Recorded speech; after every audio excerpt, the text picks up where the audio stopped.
विश्वं दर्पणदृश्यमाननगरी तुल्यं निजान्तर्गतम्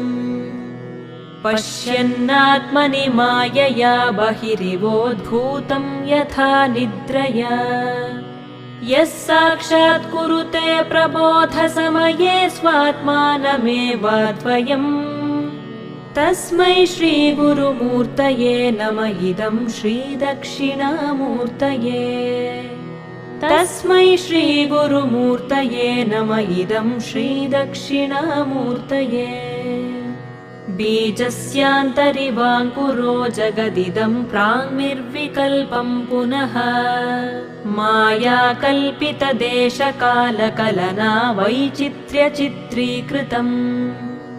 मायावीव विजृम्भयत्यपि महायोगी वयस्वेच्छया